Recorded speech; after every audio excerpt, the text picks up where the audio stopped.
ଆଉ ଆଜି ଥିଲା ଆମର ନବମ ବାର୍ଷିକ ଉତ୍ସବ ଉମଙ୍ଗ। ତ ଏଇ ଉମଙ୍ଗ ଅବସରରେ ଆମେ ଆମର ମୁଖ୍ୟ ଅତିଥି ଭାବରେ ଆମ କୋଟପାଡ଼ ବିଧାୟକ ରୂପଭତ୍ରା ମହୋଦୟଙ୍କୁ ନିମନ୍ତ୍ରଣ କରିଥିଲୁ। ତା ସହିତ ଆମ କୋଟପାଡ଼ କଲେଜର ଅଧ୍ୟକ୍ଷ ଶ୍ରୀ ଡକ୍ଟର ଶେଷାନନ୍ଦ ମିଶ୍ର ମହୋଦୟଙ୍କୁ ନିମନ୍ତ୍ରଣ କରାଯାଇଥିଲା।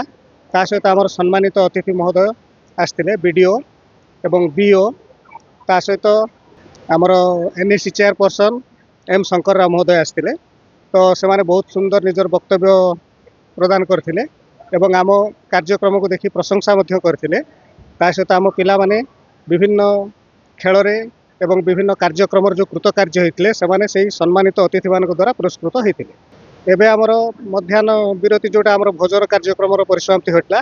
तो आम सम्मानित अतिथि डॉक्टर शेषानंद मिश्र आ सहित आम बीओ महोदय आम सहित भोजन सामिल होते। सहित आमर मीडिया बंधु अजय मिश्र महोदय एवं वीर किशोर शर्मा महोदय थिले।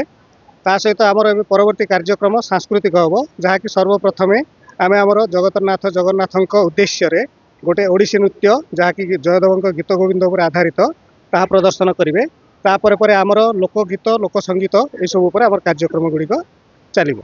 तो विभिन्न माने आमर विद्यालय 4टी हाउस अच्छी, गोटे महानदी, वंशधारा, सुवर्णरेखा आ ब्राह्मणी। तो से सब मानक मध्य जूनियर आ सीनियर को नहीं विभिन्न खेल जमी कबाड़ी भलीबल विभिन्न कार्यक्रम गुड़ाक होता। से जो सब कृतकार्य होते से विजेता एवं उपविजेता जहाँकि आम रनर आ विनर कहूँ से सब पुरस्कृत कर सम्मानित अतिथि मान द्वारा।